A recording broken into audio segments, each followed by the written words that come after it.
আমাদের ইংলিশ রাইটিংসের আজকে হচ্ছে ক্লাস নাম্বার 3। তো আমরা আলোচনা করছিলাম হচ্ছে ক্লজেস অ্যান্ড ফ্রেজেস নিয়ে, ঠিক আছে। ক্লজেস অ্যান্ড ফ্রেজেস এই আলোচনা চলছিল। আজকে এটার হচ্ছে পার্ট 2, তাই না? ক্লজেস অ্যান্ড ফ্রেজেসের পার্ট 2। আগের দিন ক্লজ ফ্রেজ সম্পর্কে বেসিক আলোচনা হয়েছে। আমরা আগের দিন দেখেছিলাম যে ক্লজ হচ্ছে মেইন ক্লজ, তারপর সাবঅর্ডিনেট ক্লজ। তো সাবঅর্ডিনেট ক্লজ হচ্ছে 3 প্রকারের হয়: নাউন ক্লজ, অ্যাডজেক্টিভ ক্লজ আর অ্যাডভার্বিয়াল ক্লজ। তো আজকে আমরা শুরু করছি যেখান থেকে, সেটা হচ্ছে নাউন ক্লজ থেকে শুরু করছি। নাউন ক্লজ থেকে শুরু করছি। চলো, খেয়াল করবে প্রত্যেকে, আমি বহু এক্সাম্পল লেখার চেষ্টা করব, আর যেখান থেকে তোমাদের রাইটিংসের ক্ষেত্রে, বাক্য গঠনের ক্ষেত্রে যে স্ট্রাকচার্সগুলো হয় সেগুলোকে ফলো করবে, ঠিক আছে? ওকে, তো চলো খাতার মধ্যে হেডিং লাগাও নাউন ক্লজ। Noun clause. তো সবার প্রথম হচ্ছে নাউন ক্লজ কি না, যে ক্লজটি একটি নাউনের মতন কাজ করবে সেই হচ্ছে নাউন ক্লজ। অর্থাৎ noun clause acts as a noun. Noun clause একটা নাউনের মতন কাজ করে, দ্যাটস অল। এবার একটা জিনিস আমি তোমাদের একটু হেল্পের জন্য বলে দিই, বাকি যে কোনো কনজাংশন, হ্যাঁ, যে কোনো সাবঅর্ডিনেট কনজাংশন যে কোনো ক্লজে ইউজ হতে পারে, কিন্তু আপাত দৃষ্টিতে যে সমস্ত কনজাংশনগুলো দিয়ে নাউন ক্লজ শুরু হয় সেটা একটু জানতে হবে। এই জন্য একটা পয়েন্ট করে লেখো যে নাউন ক্লজের জন্য কোন কোন সাবঅর্ডিনেট কনজাংশনগুলো আমরা ইউজ করি। তো লেখো সাবঅর্ডিনেট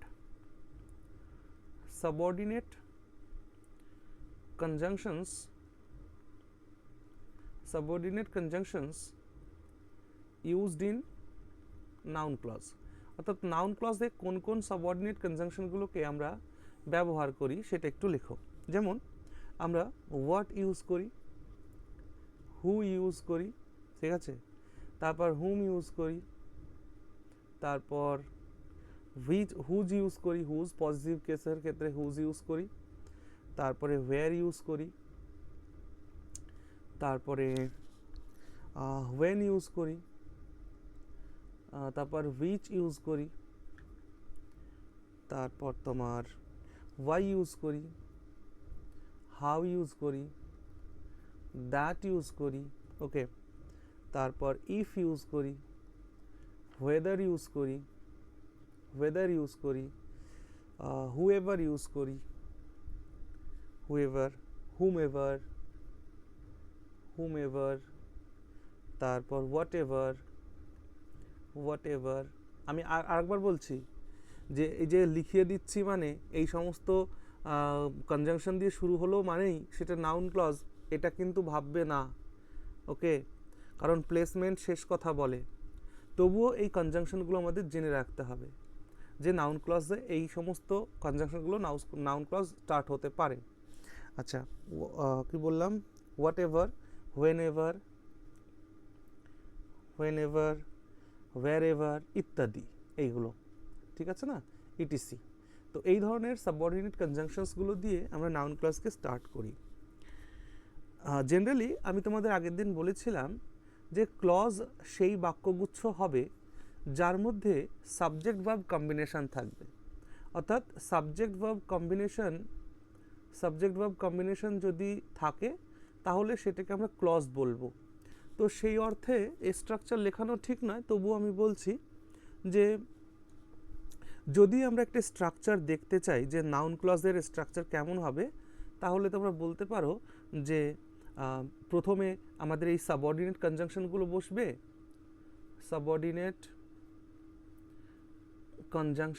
বসবে, দেন আমরা সাবজেক্টকে বসাবো, তারপর ভার্বকে বসাবো, তারপর আদার্স পার্ট যদি কিছু থাকে সেটা বসবে। এই বেসিক।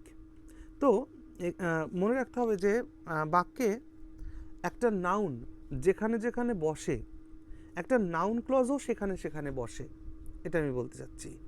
বাক্যে যেখানে যেখানে নাউন বসবে সেখানে সেখানে নাউন ক্লজ বা নাউন ফ্রেজ বসবে, ঠিক আছে। যেমন আমি একটা এক্সাম্পল দিই যে I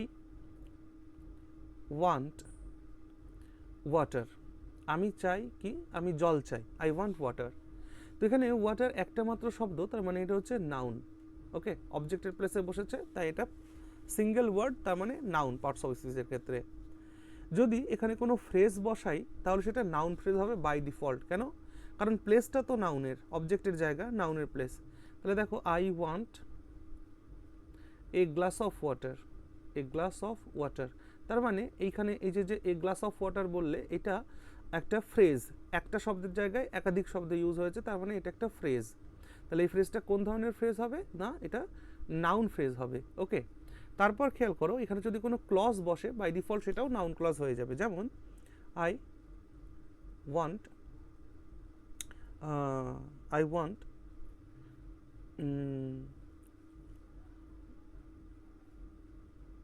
I want what he has, I want what he has brought for me, মানে কি? I want what he has brought for me, আমি চাই যেটা সে কিনে এনেছে। হ্যাঁ, ব্রট মানে নিয়ে এসছে আর কি, ব্রিং এর থার্ড ফর্ম এটা ব্রট। ঠিক আছে, হ্যাঁ, ঠিক বলেছো। আমি চাই যেটা সে আমার জন্য নিয়ে এসেছে, I want what he has brought for me. তাহলে এইটা হয়ে গেল আমাদের কি ক্লজ? না, এইটা হয়ে গেল আমাদের এনসি, নাউন ক্লজ। ওকে, এটা হয়ে গেল নাউন ক্লজ। তার মানে অবজেক্টের প্লেসে এটা বসছে। এখানে একটা সাবজেক্ট আছে, এখানে একটা ভার্ব আছে, অর্থাৎ সাবজেক্ট ভার্ব কম্বিনেশনটা রয়েছে। এটা হচ্ছে নাউন ক্লজ। নাও আমি পাশাপাশি অ্যাডজেক্টিভ ক্লজকেও একটু দেখিয়ে দিই, তাহলে সুবিধা হবে। খেয়াল করো, আমি যদি একটা অ্যাডজেক্টিভ ক্লজ লিখতাম তাহলে আমি এরকম লিখতাম যে আই নো, না না, এই এক্সাম্পলটা দিয়ে লিখে দাঁড়াও। I want the bottle, I want the bottle which was brought by him. খেয়াল করবা, I want the bottle which was brought by him। তো এইখানে এই যে which was brought by him, এটা কোন ক্লজ হবে? অ্যাডজেক্টিভ। অ্যাডজেক্টিভ ক্লজ হবে। এখন কথা হলো কেন অ্যাডজেক্টিভ ক্লজ হবে? কারণ দেখো, এই যে বটলটাকে ডিসক্রাইব করছে না এই ক্লজটি, যে আমি কোন বোতলটা চাই। বটলকে যখন প্রশ্ন করছে আমি কোন বোতলটা চাই, যে বটলটি সে নিয়ে এসছে, ওকে, হুইচ ওয়াজ ব্রট বাই হিম, যেটি সে নিয়ে এসছে। ঠিক আছে, তার মানে এটা হচ্ছে অ্যাডজেক্টিভ ক্লজ, এই বটলকে ডেসক্রাইব করেছে। তাহলে এইখানে বটলটা কি হবে বলো তো? এইখানে বটলটাকে বলা হবে অ্যান্টিসিডেন্ট। কি বলা হবে? অ্যান্টিসিডেন্ট। মনে রাখবে, একটা অ্যাডজেক্টিভ ক্লজ যাকে ডেসক্রাইব করে বা যাকে মডিফাই করে সেই নাউনটিকে বলা হয় অ্যান্টিসিডেন্ট। ওকে, তাহলে এখানে বটলটা হচ্ছে অ্যান্টিসিডেন্ট, কারণ একে অ্যাডজেক্টিভ ক্লজটা ডিসক্রাইব করেছে। ওকে, আচ্ছা, আবার খেয়াল করো, আমি বললাম যে আই নো। আচ্ছা, এখানে একটা জিনিস আমি বলি, এই পর্যন্ত কি নোট হয়েছে সবার? তাহলে এটাকে মুছবো। হ্যাঁ, হয়ে গেছে স্যার। আচ্ছা, মুছে দিলাম তাহলে। হ্যাঁ, এখানে একটা জিনিস দেখানোর আছে। কি দেখানোর আছে? আমি দুটো সেন্টেন্স লিখব। I know the girl, I know the girl, okay, who sold me the pen. এটা I know a girl who sold me a pen. Okay, a pen বা the pen. Okay, who sold me the pen, বা চলো এটাকে দা দিয়ে দাও, the pen। খেয়াল করবে এইখানে কি তফাৎ দেখা যাচ্ছে এই দুটো বাক্যের মধ্যে?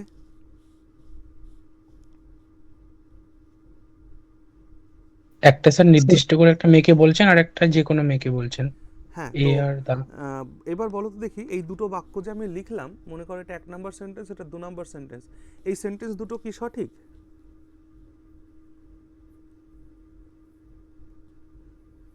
এই সেন্টেন্স দুটি কি সঠিক? ফার্স্টেরটা তো স্যার সঠিক লাগছে। সঠিক। বাকিরা দেখো, বাকিরাও কথা বলবে, কিন্তু শুধুমাত্র মরার মতন ক্লাসে পড়ে থাকলে কোনো লাভ হবে না। আমি প্রশ্ন হ্যাঁ স্যার। করেছি এই দুটো সেন্টেন্সের মধ্যে দুটোই কি সঠিক? স্যার মনে স্যার হচ্ছে সেকেন্ডেরটা ভুল আছে। হ্যাঁ, একদমই ঠিক বলেছো, সেকেন্ডেরটা সঠিক সেন্টেন্স নয়, প্রথমটি সঠিক সেন্টেন্স। এখন কথা হলো কেন? দেখো, অ্যাডজেক্টিভের মধ্যে, অ্যাডজেক্টিভ যখন আমরা পড়ি তো অ্যাডজেক্টিভের মধ্যে একটা পার্ট আছে আর্টিকেল, ঠিক আছে না? তো আর্টিকেল দুই প্রকারের হয়, একটাকে বলা হয় ডেফিনিট আর্টিকেল, একটা ডেফিনিট, আর একটা হচ্ছে ইনডেফিনিট। ডেফিনেট আর ইনডেফিনেট। হ্যাঁ, definite- ডেফিনিট আর ইনডেফিনিট এই দুই প্রকারের আর্টিকেল আছে। ইনডেফিনেট। ডেফিনিট আর্টিকেলটা হলো টিএইচই, আর ইনডেফিনিট হচ্ছে এ অথবা এন। ওকে, এই তিনটি ওয়ার্ড আর্টিকেল হিসেবে ব্যবহৃত হয়, এ, এন আর দি। তাহলে এ আর এন হচ্ছে ইনডেফিনিট আর্টিকেল, আর দাটা হচ্ছে ডেফিনিট আর্টিকেল।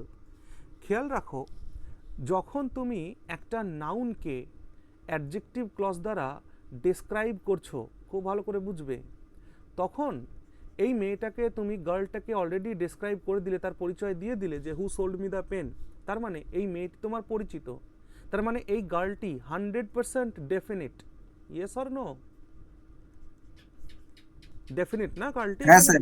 তো সেই কারণে এখানে হ্যাঁ স্যার, কখনো এ আর্টিকেল, ইনডেফিনিট আর্টিকেল বসানো যাবে না, দা বসাতে হবে। এটা বললাম এই কারণে যে আমরা যখন কোনো অ্যান্টিসিডেন্ট ইউজ করব না, সেই অ্যান্টিসিডেন্টের আগের আর্টিকেলটা যেন দা হয়, এটা মাথায় রাখবে। অ্যান্টিসিডেন্টের আগে দা বসাতে হবে। কেন? কারণ অ্যান্টিসিডেন্ট কাকে বলে? যে নাউনকে কোনো অ্যাডজেক্টিভ ক্লজ ডেসক্রাইব করে তাকে বলে অ্যান্টিসিডেন্ট। আর সেই অ্যান্টিসিডেন্টের আগে যেন কোনো ইনডেফিনিট আর্টিকেল না বসে, ডেফিনিট আর্টিকেলই বসাতে হবে। ওকে, এটা একটা বলার ছিল। নাও এবার প্রথম বাক্যটিকে খেয়াল করো। I know the girl who sold me the car. আমি একটি মেয়েকে চিনি, বা আমি মেয়েটিকে চিনি যে আমায় কলমটি বিক্রি করেছিল। ওকে, তাহলে একবার খেয়াল করো যে এইখানে দ্য গার্লটা কে, এই গার্ল সম্পর্কে এই কথাটা দিয়ে তাকে আইডেন্টিফাই করা হচ্ছে, তাই না?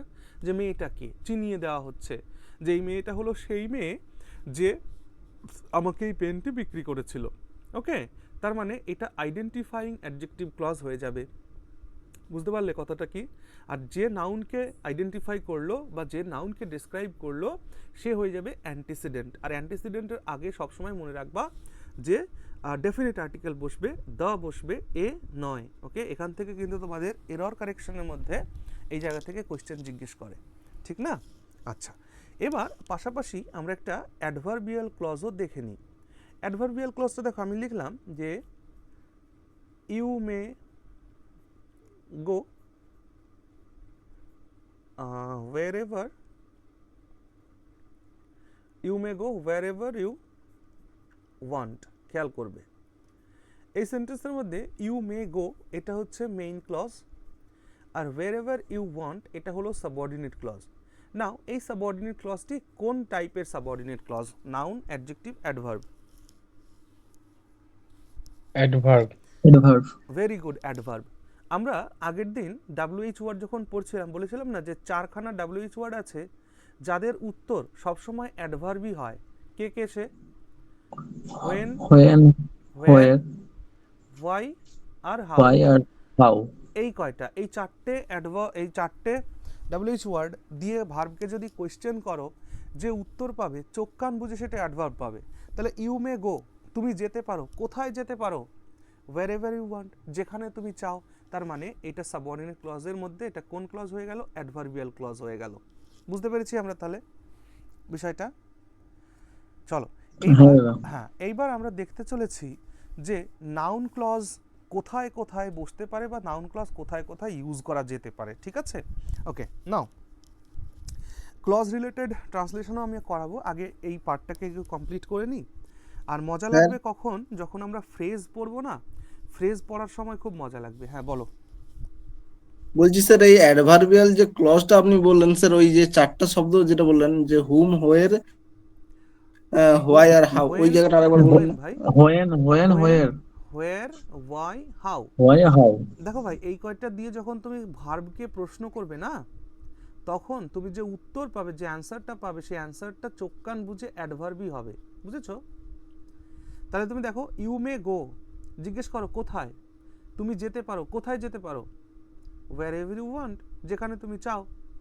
ওকে, তার মানে এটা কোথায় দিয়ে প্রশ্ন করে উত্তর পাচ্ছ, তার মানে এটা অ্যাডভার্বিয়াল ক্লজ হয়ে গেল। ক্লিয়ার? হ্যাঁ স্যার, হ্যাঁ। বেশ, নাও এবার আসো, আমরা যখন অ্যাডজেক্টিভ ক্লজ পড়বো তখন ওর সম্পর্কে ডিটেলস আলোচনা করব, যখন অ্যাডভার্ব ক্লজ পড়বো তখন ওর সম্পর্কে ডিটেলস আলোচনা করব। ওকে, এখন নাউন ক্লজে থাকো। দেখো আমি শুরুতেই বলেছি যে নাউন ক্লজ সেখানে সেখানে বসতে পারে যেখানে যেখানে নাউন বসতে পারে, অর্থাৎ একটা নাউন যেখানে বসবে সেখানে বাই ডিফল্ট নাউন ফ্রেজ বা নাউন ক্লজ বসতে পারে। তাহলে আমরা এখন যেটা দেখতে চলেছি যে একটা নাউনের সেন্টেন্সের মধ্যে পজিশন কোথায় কোথায় আছে, তাই না? তাহলে চল তোমরা এরকম করে হেডিং লাগাও যে position of noun, position of noun or noun clause, position of noun or noun clause, position of noun or noun clause in the sentence. সেন্টেন্সের মধ্যে নাউন বা নাউন ক্লজ কোথায় কোথায় বসতে পারে সেই পজিশনগুলোকে আমরা লিখি আগে, তারপর পজিশন ধরে স্যার, ধরে আলোচনা করব। হ্যাঁ, দেখলেন? দাঁড়াও 1 মিনিট, দাঁড়াও স্যার। 1 মিনিট দাঁড়াও। রাজীব দা,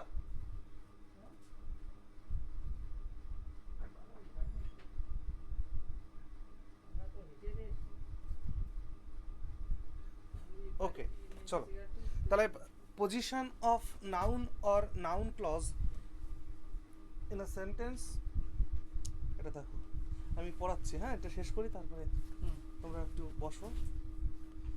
ওকে, ভালো আছিস ভাই? হুম, হ্যাঁ হ্যাঁ ভালো। ওকে, তো দেখো কোথায় কোথায় একটা নাউনের পজিশন আছে। সবার প্রথমে লেখো যে subject of a verb, subject of a verb, একটা ভার্বের সাবজেক্ট হিসাবে। নাম্বার 2 কি হতে পারে?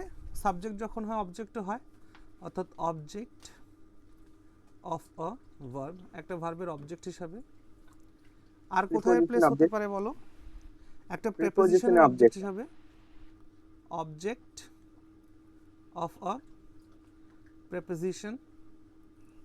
আর কমপ্লিমেন্ট, তারপরে আর কোথায় আছে বলো? অ্যাজ আ কমপ্লিমেন্ট হতে পারে, হ্যাঁ, very good, complement. As a complement, as a complement. হ্যাঁ, কমপ্লিমেন্ট হিসেবে দেখো দুই ধরনের কমপ্লিমেন্ট হয়, একটাকে বলে সাবজেক্ট কমপ্লিমেন্ট, একটা অবজেক্ট কমপ্লিমেন্ট। তো এটা ব্র্যাকেটে লিখে রাখো যে subject complement, subject complement and object complement.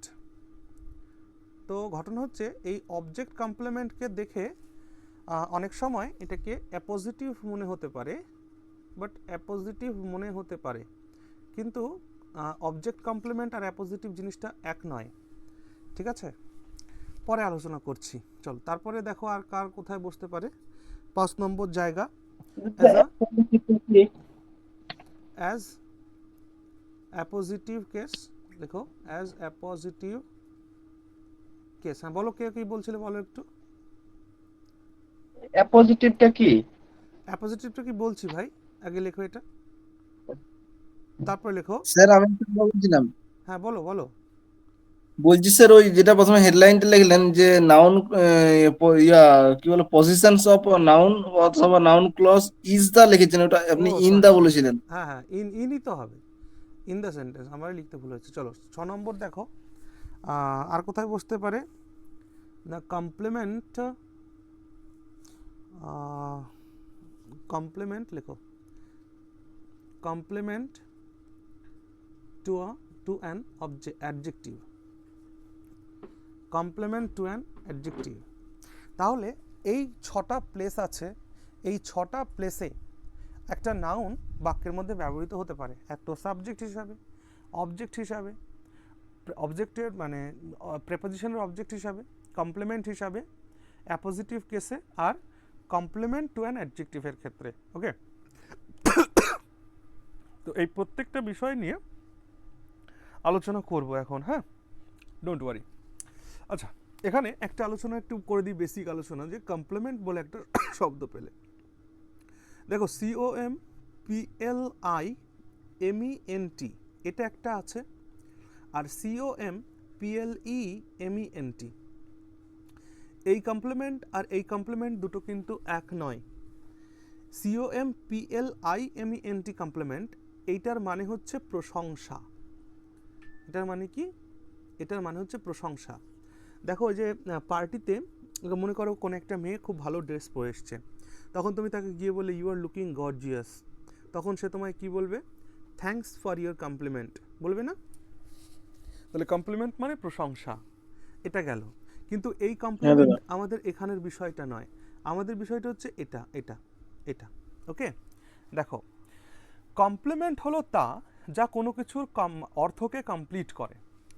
আমাদের রাজ্য সরকারের 2016-তে একটা গ্রুপ ডি রিক্রুটমেন্ট বেরিয়েছিল না? রাজ্য সরকারের বিভিন্ন দপ্তরে গ্রুপ ডি রিক্রুটমেন্ট বেরিয়েছিল।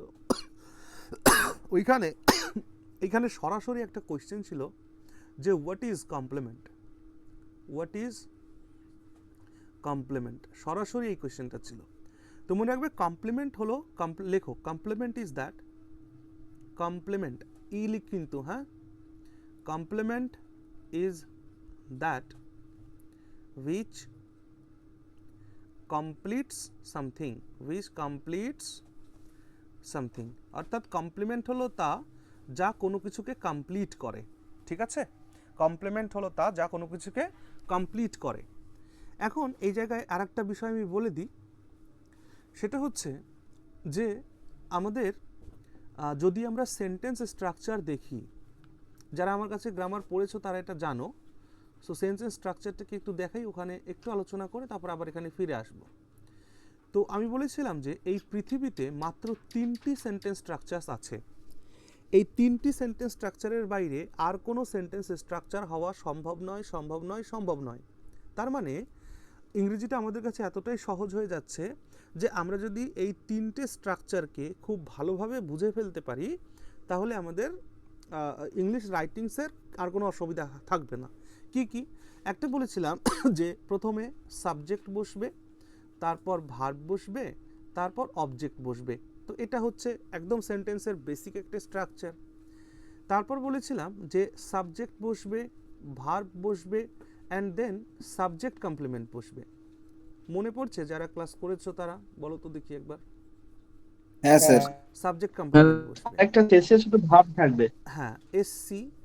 আর তারপর একটা আছে কি না, এখানে বসবে হচ্ছে subject plus verb plus complement বসবে, কমপ্লিমেন্ট বসবে। ওকে, তাহলে আমরা শিখছি কি, আসলে আমার এটা বলার সেন্টেন্স স্ট্রাকচার শেখানোর উদ্দেশ্য নয়, আমার উদ্দেশ্য হচ্ছে কমপ্লিমেন্টটা কি জিনিস এটাকে শেখানোর। ওকে, তাহলে কমপ্লিমেন্ট হলো তা যা কোনো কিছুকে কমপ্লিট করে।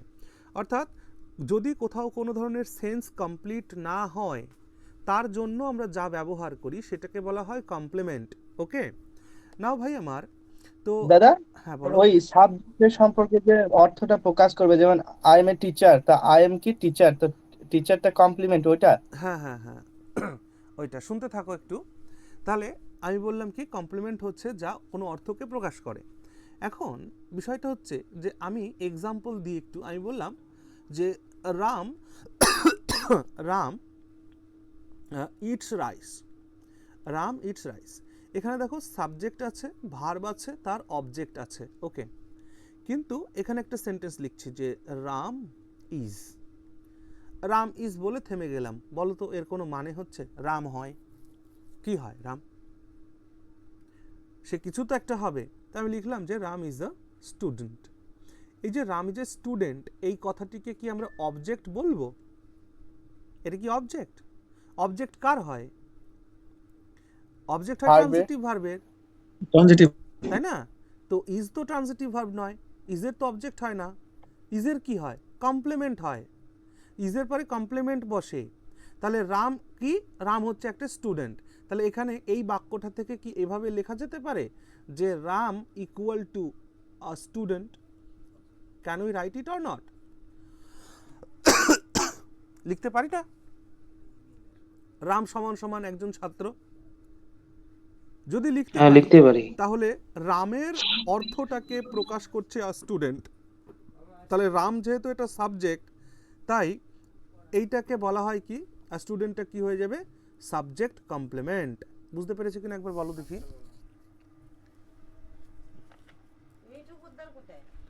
বাড়ি নেই তো, হ্যাঁ বুঝতে পেরেছি। কটা টাইম? 8টা, ঠিক আছে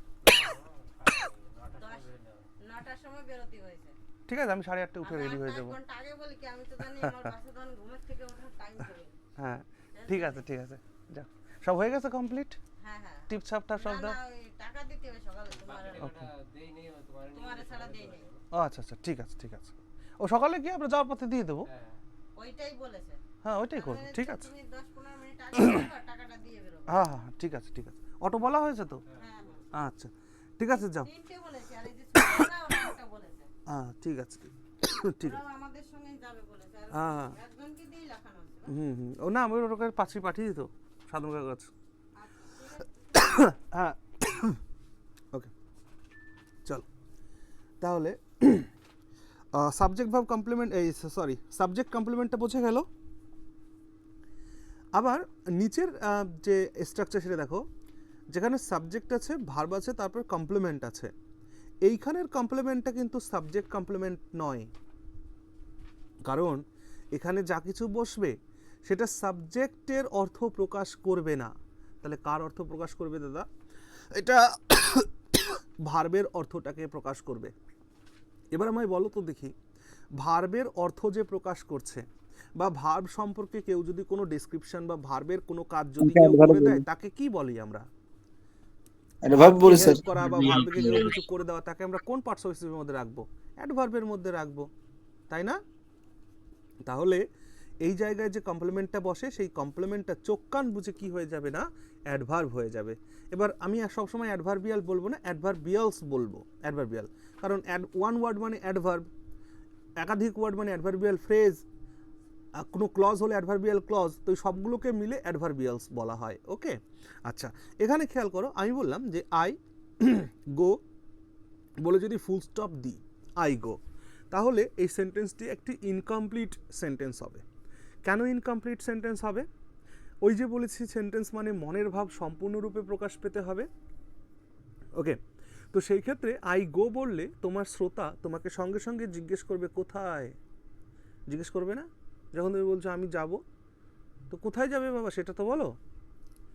তাহলে আই গো এর পরে কিছু একটা তোমাকে লিখতে হবে, টু স্কুল। এই যে টু স্কুল যখন লিখলে, তখন তুমি কি করলে না, গো এর সেন্সটাকে ক্লিয়ার করে দিলে যে তুমি কোথায় যাচ্ছ, যেই কারণে এরা হলো কমপ্লিমেন্ট, এবং সেটা বাই ডিফল্ট কি হয়ে যাবে না, অ্যাডভার্বিয়ালস হয়ে যাবে। তার মানে টু স্কুল একটা অ্যাডভার্বিয়ালস। ওকে, অ্যাডভার্বিয়াল ফ্রেজ। এই জন্য ছোটোবেলায় তোমরা পড়েছো যে আই গো টু স্কুলের ভয়েস চেঞ্জ হয় না, কারণ ভয়েস চেঞ্জ করতে গেলে অবজেক্ট লাগবেই লাগবে, উইদাউট অবজেক্ট ভয়েস চেঞ্জ কী করে হবে? বলো বুঝতে পেরেছি কি না একবার বলো দেখি। কমপ্লিমেন্ট বুঝেছি? হ্যাঁ স্যার। চল তাহলে এটা ছিল হচ্ছে সাবজেক্ট কমপ্লিমেন্ট। অবজেক্ট কমপ্লিমেন্ট কি আমি একটু পরে এক্সাম্পল দিয়ে বোঝাচ্ছি। আচ্ছা, অ্যাপোজিটিভ কেসটা কি সেটাও বোঝাচ্ছি পরে যখন এখানে আসবে। হ্যাঁ দাদা বলো বলো বলো। বলছি ওইটা আরেকবার বলেন তো, ভয়েস চেঞ্জের ওটা কি বলেন? আমি বললাম যে ভাই ভয়েস চেঞ্জ করতে গেলে অবজেক্টটা লাগবে। আচ্ছা এটাও বলি শোনো, আমি যদি তোমাদেরকে প্রশ্ন করি যে why to change voice, why to change voice, voice কেন চেঞ্জ করতে হবে? রাম ইটস রাইস আর rice is eaten by Ram, এই দুটো বাক্যের অর্থ যদি একই হয়, তাহলে আমি রাম ইটস না বলে, রাম ইটস রাইস না বলে কেন বলবো rice is eaten by Ram? কেন? অর্থাৎ ভয়েস চেঞ্জ কেন করব? কি মনে হয় তোমাদের? এই যে কর্তার উপর জোরের জন্য একবার কর্তার উপর জোর দেওয়া হবে আর একবার কাজের উপর জোর দেওয়া হবে। হ্যাঁ ভেরি গুড। এটা একটা জিনিস মাথায় রেখো, ইংরেজিতে সাবজেক্টের প্লেসে যে থাকে তার গুরুত্ব অনেক বেশি। ওকে, সাবজেক্টের উপরে সাবজেক্টের জায়গায় যে থাকে তার গুরুত্ব অনেক বেশি। এখানে রাম ইটস রাইস মানে হচ্ছে রামের গুরুত্ব অনেক বেশি, কিন্তু ভাতের গুরুত্ব যদি আমাকে দিতে হয় তাহলে বলতে হবে rice is eaten by Ram, rice is eaten by Ram. Okay, বুঝতে পেরেছো কি বলেছি? রাইসের উপরে জোর দেওয়ার জন্য ভয়েস চেঞ্জ করলাম, আদারওয়াইজ আমার ভয়েস চেঞ্জ করার কোনো দরকার ছিল না। অর্থ কি পাল্টাবে না একই থাকবে? মানে তো একই থাকবে ভাই আমার। রাম ভাত খায় আর রামের দ্বারা ভাত খাওয়া হয়, তো দুটো মানে তো একই, তাই না? শুধু এখানে রামের উপরে জোর দেওয়া হয়েছিল, এখানে রাইসের উপরে হ্যাঁ, জোর দিচ্ছে, এখানে এটাই রামের তো। উপরে জোর দেওয়া, এখানে রাইসের উপরে জোর দেওয়া।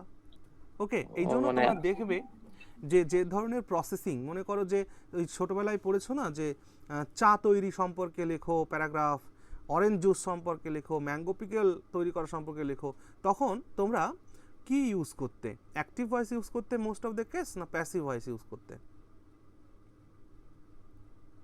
প্যাসিভ। প্যাসিভ ভয়েস কেন ইউজ করতে? কারণ ম্যাঙ্গোটাকে চায়ের বারবার উপরে। লিখতে mangoes are bought from the market, mangoes are washed off, mangoes are then cut, এরকম লিখতে না? তাহলে ম্যাঙ্গোজটা হচ্ছে অবজেক্ট ছিল তোমার কাছে, ম্যাঙ্গোকেই হাইলাইট করতে হবে, তোমাকে হাইলাইট করলে হবে না, মানে আইটা হাইলাইট হবে না, ওখানে ম্যাঙ্গোটাকে হাইলাইট করতে হবে। বুঝতে পারলে কি বলেছি? ও মানে সাবজেক্ট, আচ্ছা বুঝতে পেরেছি, খুব মানে সুন্দর এটা ভালো। সাবজেক্টের প্লেসে যে থাকবে তার গুরুত্ব বাক্যে অনেক বেশি থাকবে, এটা মাথায় রেখো। চলো নেক্সট। আচ্ছা, এবার এই 6টা পজিশনে কোথায় কোথায় কিভাবে নাউন ক্লজ ইউজ করি এই বিষয়ে এবার বিশদ আলোচনা করব। ওকে, সো এটা কি আমি মুছে দেব? লেখা হয়ে গেছে আবার?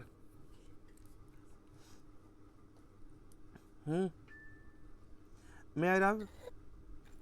দাদা হ্যাঁ বলো। বলছি, আমি ওই গ্রামার ব্যাচের নোটগুলো সব আছে, তো ওইগুলো পড়লে হবে না? এগুলো আবার সব করব?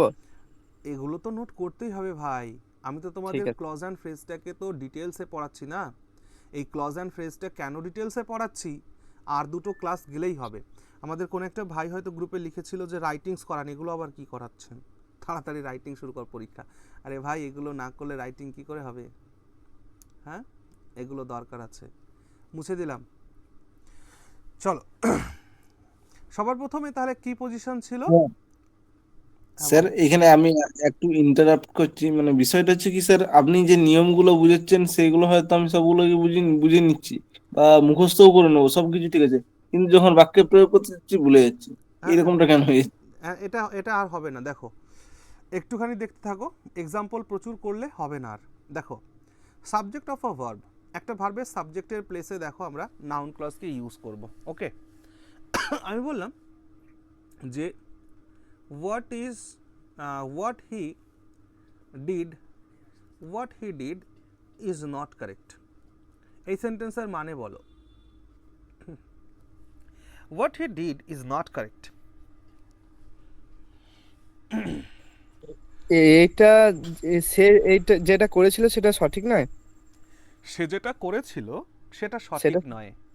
হ্যাঁ, সে যেটা করেছিল সেটা ঠিক নেই। সেটা সঠিক নয়, ঠিক নয়। তার মানে এইটা সে- হচ্ছে আমাদের সাবঅর্ডিনেট ক্লজ, আর এই পার্টটুকুন হচ্ছে আমার মেইন ক্লজ। ওকে, এবার তোমরা বলবা দাদা এটা যদি মেইন ক্লজ হয়, এই যে ভার্ব আমি পেলাম কোনো অসুবিধা নেই, সাবজেক্ট কই? হ্যাঁ রে ভাই, এটাই তো সাবজেক্ট, মানে সাবজেক্টের জায়গায় গোটা ক্লজটা বসে গেছে। ইজ নট কারেক্ট, কি নয় কারেক্ট? হোয়াট হি ডিড, যেটা সে করেছিল সেটাই সঠিক নয়। মানে এই পুরো পার্টটা একটা সিঙ্গেল সাবজেক্টের কাজ করছে। তাহলে বলো দেখি, সাবজেক্টের কাজ যে করে সে চোখ কান বুঝে কি হয়ে যাবে? নাউন ক্লজ হয়ে যাবে। বুঝতে পারছি কিনা পারছি না? পারলাম বুঝতে? হ্যাঁ ভেরি গুড। না স্যার, আরেকবার হ্যাঁ বলুন। বুঝতে পারছি। হ্যাঁ, আমি বলছি কি যে এই যে যে ইজ ভার্বটা তুমি লিখেছো না ভাই, তো ইজের সাবজেক্টটা কোথায় এই বাক্যের মধ্যে? হোয়াট, হি, না ডিড, নাকি এরা তিনটে মিলে সব? স্যার সামনেরটা তো স্যার আমি বলছি স্যার, সামনের যে অংশটা আছে এটার জায়গাতে তো সবসময় তো সাবজেক্ট বসে, কিন্তু যেহেতু এখানে মানে পুরো ক্লজটা বসে গেছে তাই জন্য এটা মানে নাউন নাউন ক্লজ ক্লজ হয়ে হয়েছে। যাবে। হুম, সাবজেক্টের প্লেসে বসেছে বলে। চলো আরো এক্সাম্পল দেখো। আমি বললাম that he is a থিপ, that he is a থিপ is known to all. এর মানে কি? এই বাক্যটার মানে কি? That he is a থিপ is known to all, এই বাক্যের মানে কি? মানে বলো। সে যে চোর সেটা সবাই জানে। হ্যাঁ, সে যে চোর সেটা সবাই জানে। তাহলে এই যে দ্যাট হি ইজ আ থিপ, এইটা হচ্ছে আমাদের subordinate clause. Is known to all, এটা মেইন ক্লজ। আবারও সেই ইজ ভার্ব পেয়েছো, নোন ভার্ব পেয়েছো, এই ভার্বকে জিজ্ঞেস করো তোমার সাবজেক্ট কই? থিপ সাবজেক্ট, হি সাবজেক্ট, না দ্যাট সাবজেক্ট, কোনটা সাবজেক্ট, নাকি এই পুরোটুকুন সাবজেক্ট? সে যে একটা চোর এটা সবাই জানে, মানে এই পুরোটুকুন সাবজেক্ট, তার মানে এটা নাউন ক্লজ। ওকে, বুঝতে পেরেছো কিনা বলো?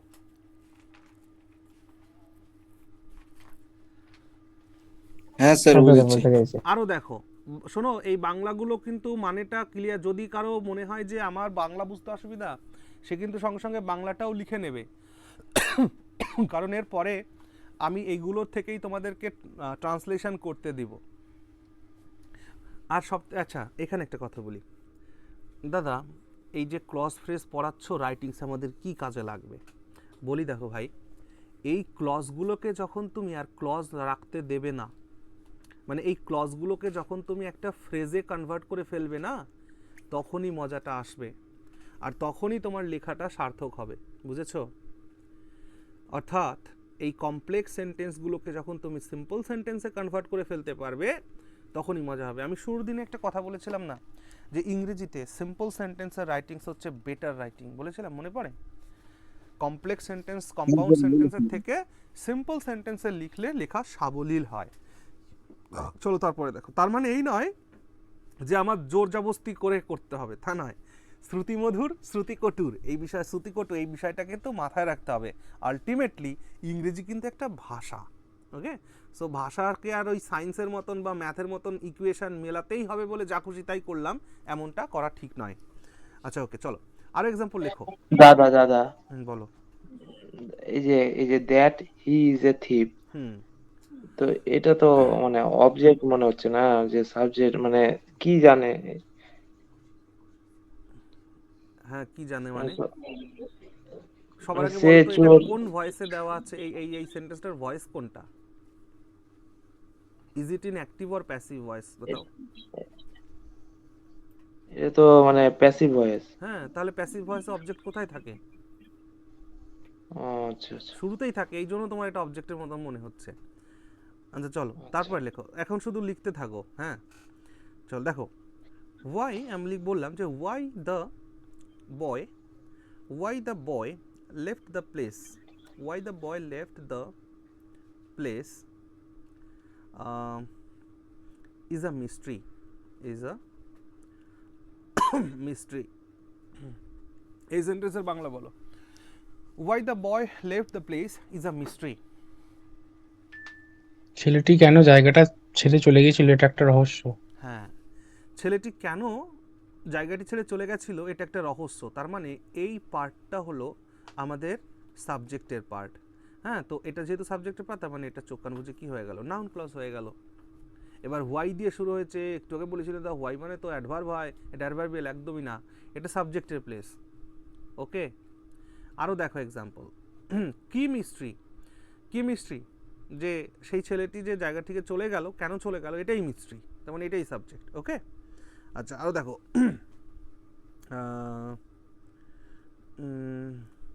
বললাম যে হু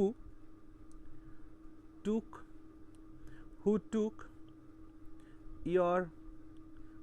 your book is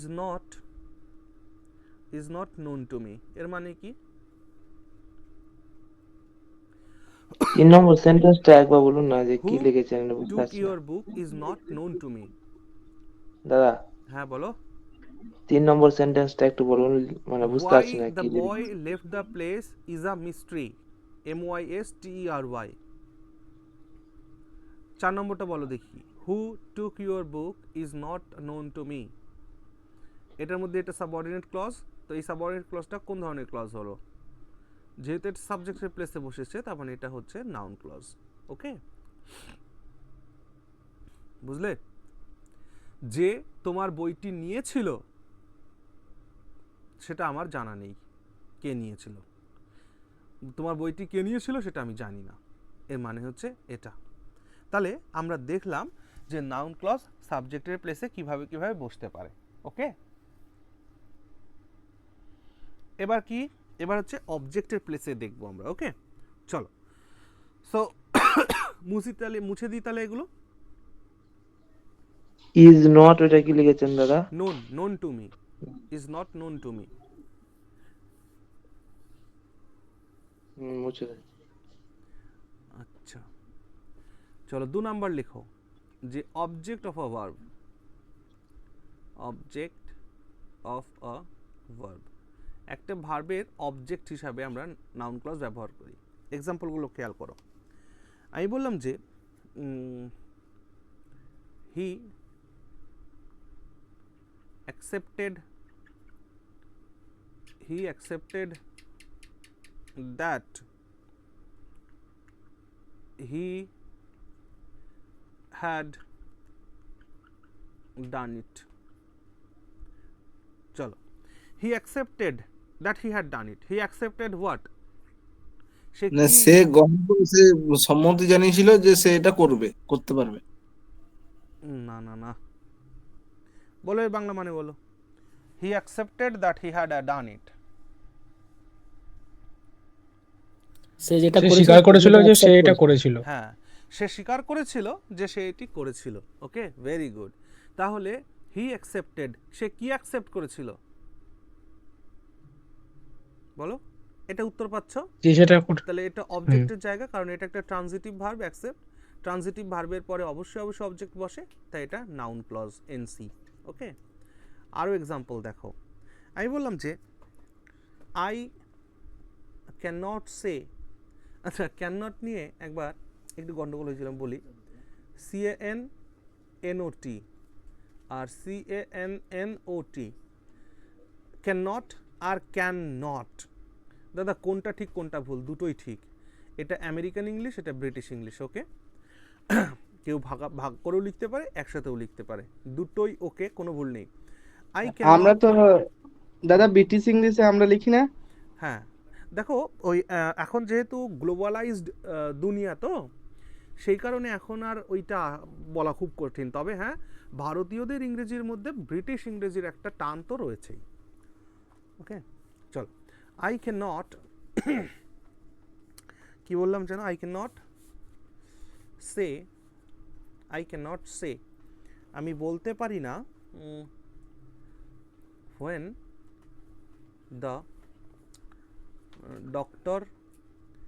when the doctor will come। এই সেন্টেন্সের মানে বলো। আই ক্যান নট সে, আমি বলতে পারি না ডাক্তার বলতে কখন পারি না আসবে। যে ডাক্তার আজ আসবে। হ্যাঁ, আমি বলতে পারবো না যে ডাক্তার কখন আসবে, আমি বলতে পারবো না যে ডাক্তার কখন আসবে। দেখো, সে এর পরে বসিয়েছো। হ্যাঁ, আমি যদি এরকম বলতাম I can not say the truth, I can not say the truth, আমি সত্যি বলতে পারি না, বা লাই যদি হতো, তো যাই হোক, আমি সত্যি বলতে পারি না। এখানে দ্য ট্রুথটা কি? একটা ওয়ার্ড, তার মানে এটা নাউন না ভাই, অবজেক্টের প্লেস এটা। তাহলে এই অবজেক্টের প্লেসে একটা নাউনের প্লেসে যদি কেউ বসে, তাহলে সেটা চোখ কান বুঝে কি হয়ে যাবে? নাউন ক্লজ হয়ে যাবে। ওকে, আবার দেখো যে আই, দাদা হ্যাঁ বলো। আমার এখানে একটা কোশ্চেন আছে যে I can not say hmm, when the doctor will came, মানে কাম। আচ্ছা কাম। হুম, তো ওই আমি ওখানে ওই যে দা যে ইউজ করেছেন ডেফিনিট, তো আমি ওখানে ইনডিফিনিট আর্টিকেল এ বা এটা বসাতে পারি ভাই? এখানে এ তুমি বসাতেই পারো। এ বসালে পরে এই ডাক্তারটি অপরিচিত হবে, দা বসালে পরিচিত। দেখো, তবে একটা কথা শোনো, I can not say when the doctor will come, এই কথাটা কখন বলছো তুমি বলো তো? যখন যখন কেউ স্যার কেউ জিজ্ঞেস করছে। ভর্তি আছে। হ্যাঁ, এবার তুমি বাড়িতে বসে আছো আর লোকে তোমাকে এসে জিজ্ঞেস করছে, নাকি তুমি কোনো হসপিটালের সামনে বা কোনো ক্লিকের সামনে রয়েছো, সেই তখন জিজ্ঞেস করছে? স্যার তার মানে তো এখানে হতে পারে কি, ডাক্তারকে আমি জানি, মানে ওই ডাক্তারকে জানি নিশ্চয়ই, হ্যাঁ, বা সেটাই। ডাক্তারের নাম জানি, তারপরেই তো সে কেউ আমাকে জিজ্ঞাসা করতে পারে। হ্যাঁ, তার আগে তো দেখো, কেউ জিজ্ঞাসা করবে না, তার মানে তো সেক্ষেত্রে এখানে একরকম ভাবে মানে ক্লিয়ারলি হয়ে যাচ্ছে। বিষয়টা হচ্ছে যে আমি যে এক্সাম্পলগুলো লিখছি, হ্যাঁ, এবার ইংরেজি তো ভাষা, এবার ভাষা তো আর যে কোনোভাবে হয় না, তার তো একটা প্রেক্ষাপট থাকে, তাই না? তার তো একটা পটভূমি থাকে, সেই পটভূমিতে দাঁড়িয়ে কথাগুলো বলা হয়, যাই বলি না কেন আমরা। এই এমন কোনো কথা আছে কি যেটা কোনো প্রেক্ষাপট ছাড়াই বলা যেতে পারে? সিচুয়েশনের উপরে বেস করে কথা হয়, এক্সাম্পলগুলো হয়। সো এই বেসিক এই সমস্ত জিনিস জিজ্ঞেস করো না, হ্যাঁ? কনসেপ্টের উপরে থাকো। নাউন ক্লজ পড়ানো হচ্ছে, নাউন ক্লজের মধ্যে থাকো। চলো তারপরে এক্সাম্পল দেখো। আমি বললাম যে I do not know, I do not know, এখানে কি আমি ডোন্ট নো লিখতে পারতাম নাকি? I don't no. না স্যার, না, স্যার। লেখার সময় তো এটা লেখা যায় না, হ্যাঁ, কিন্তু বলার সময় তো বলা যেতে পারে, মানে যদি কারো ঠিক। বক্তব্য থাকে তা। যদি কোনো কোটেশন হয়, যদি কোনো ডায়লগ লিখছো তুমি, সেই ক্ষেত্রে তুমি কন্ট্রাক্টেড ফর্ম লিখতে পারো। কিন্তু আমি যে শুরুর দিনই তোমাদের একটা রুলসের মধ্যে বলেছিলাম যে রাইটিংসের মধ্যে কখনো কোনো কন্ট্রাক্টেড ফর্ম ইউজ করবে না। ডোন্ট, হ্যাঁ, ওন্ট, ডাজেন্ট, এগুলো লেখা যাবে না। চলো, আই ডোন্ট নো। আচ্ছা স্যার, এখানে একটা কোশ্চেন করতে পারি স্যার? বলো, বিষয়টা বলো। হচ্ছে কি, যদি স্যার যদি মানে ধরুন কোন সংখ্যা, ধরুন 12 বলছি, তো সেক্ষেত্রে সংখ্যাতে কি লিখতে পারি, নাকি ওটা আমাকে মানে কোথায় লিখতে হবে আর কি? না না, হ্যাঁ, ভালো কথা বলেছো। লেখার মধ্যে কখনো সংখ্যার নাম্বার ইউজ করা যাবে না, ওকে? মানে নাম্বার হিসেবে নাম্বার ইউজ করা যাবে না। কিন্তু যদি বলো 5000 লোক মরেছিল, তাহলে 5000 লিখতে হবে না, সেখানে যা সংখ্যাটা দিলেই হবে, ঠিক আছে? ওকে, চলো এখানে আসো। I don't know when I shall return, এর মানে কি? I don't know when I shall return এর মানে কি? আমি জানি না কখন আমি আসবো।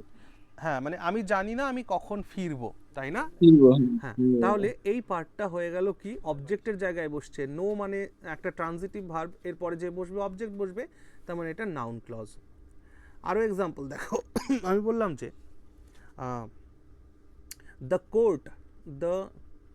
Court will punish, the court will punish whoever is found guilty। খেয়াল করো, বলো এই সেন্টেন্সের মানে কি? The court will punish whoever is found guilty. The court will punish whoever is found guilty. মানে কোর্ট শাস্তি দেওয়ার পর সে নিজের মধ্যে অনুশোচনা দ্য কোর্ট উইল পানিশ যে দোষী, স্যার যে দোষী তাকে কোর্ট শাস্তি দেবে। কোর্ট তাকে শাস্তি দেবে যে দোষ করেছে, বা কোর্ট তাকে শাস্তি দেবে যাকে দোষী পাওয়া হবে। বুঝেছো? The court will punish, court punish করবে, কাকে করবে court punish? Whoever is found guilty, যাকেই দোষী পাওয়া যাবে, যাকে দোষী পাওয়া যাবে তাকে কোর্ট পানিশ করবে। ওকে, হুইবার মানে হুয়েভার মানে যাকে। এই সব এইগুলো একটু লিখে দিয়েন দাদা, যে মানে এগুলো লিখতে হয় না ভাই, এখানে প্র্যাকটিস করতে করতে ক্লিয়ার হয়ে যাবে, ঠিক আছে? আচ্ছা, হ্যাঁ, ডোন্ট ওয়ারি, এগুলো নিয়ে ভেবো না, কনসেপ্টের উপরে নজর রাখো। The court will punish, court punish করবে, একটা ট্রানজিটিভ ভার্ব চলে এসছে। এখন ট্রানজিটিভ ভার্বের পর তো অবজেক্ট বসবে। তাহলে এখানে আমি এই সমস্ত না লিখে যদি আমি এখানে লিখতাম যে কোর্ট উইল পানিশ রাম, তাহলে রামটা হচ্ছে নাউন, বুঝতেই পারছো? তাহলে সেই নাউনের জায়গায় আমি একটা ক্লজকে বসিয়ে দিয়েছি, তাহলে সেটা কি হবে? চোখ কান বুঝে নাউন ক্লজ হবে। বুঝেছো? আরও এক্সাম্পল খেয়াল করো। চলো, এক্সাম্পল যত বেশি দেখবে তত বুঝতে সুবিধা হবে। আমি বললাম যে I told the police, I told the police, আমি পুলিশকে বলেছিলাম, কি বলেছিলাম? How the theft was done, আমি পুলিশকে বলেছিলাম যে চুরিটা কিভাবে হয়েছে। I told the police how the theft was done. দেখো, আমি পুলিশকে কি বলেছিলাম? চুরিটা কিভাবে হয়েছে। ওকে, তাহলে I told the police how the theft was done, এটাকে বাংলা করলে কি হবে? আমি পুলিশকে বলেছিলাম কিভাবে চুরিটা হয়েছিল। বলেছিলাম কিভাবে চুরিটা হয়েছিল। ওকে, চলো তারপরে দেখো আরো এক্সাম্পল দেখো। আমি বললাম যে আই ওয়ান্ট, এবার আমি চাই, কি চাই? বললাম হোয়াট এভার ইউ হ্যাভ, আমি চাই যা তোমার আছে। হোয়াট এভার ইউ হ্যাভ মানে যা কিছু তোমার আছে সেই সবটাই আমি চাই। I want whatever you have. Okay, তাহলে আমি কি চাই তার উত্তরে এই যে এই পার্টটা এসছে। ওকে, অবজেক্টের পার্টটা। সো এটা একটা নাউন ক্লজ। আর বুঝতে অসুবিধা হবে? না স্যার, যতটা বুঝেছেন বুঝে গেছি। ওকে, ভেরি গুড। চলো তারপরের আমি পজিশন স্যার কি নাও ছিল? হ্যাঁ, বলো বলো। স্যার ক্লজটা নিজে বহুবার পড়ার চেষ্টা করেছি, কিন্তু মানে অর্ধেক বুঝেছি অর্ধেক বুঝিনি, তো এখন ক্লিয়ার বুঝছি ভালো এখন করে। বুঝতে পারছো তো সব? হ্যাঁ স্যার। হ্যাঁ, মজাটা লাগবে তখনই যখন আমরা এই ক্লজগুলোকে ফ্রেজ বানিয়ে ফেলবো না, মজাটা আসবে তখন। এই জন্য তোমাদের মানে লার্নিংটাও কিন্তু পাকাপোক্ত হওয়া চাই। মানে এই যে যে ক্লাসগুলো চলছে, এখানে যা কিছু শেখানো হচ্ছে, ওই কোথায় এ বসাবো কোথায় দা বসাবো ওই সমস্ত বাদ দিয়ে দাও। এখন এ দা যা খুশি বসানো বসাও, শুধু এই জিনিসগুলোকে খেয়াল রাখো যে কনসেপ্টের উপরে আসি। চলো তারপরের পজিশন কি ছিল বলো? নেক্সট পজিশন কি ছিল?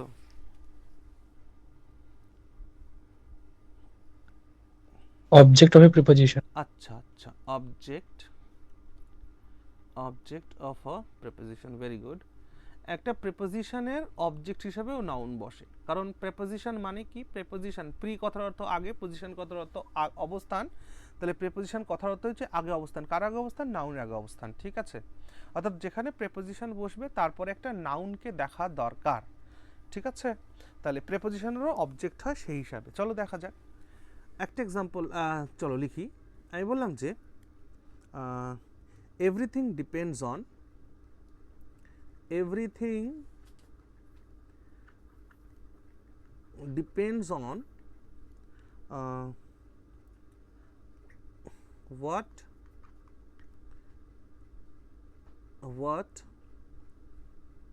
our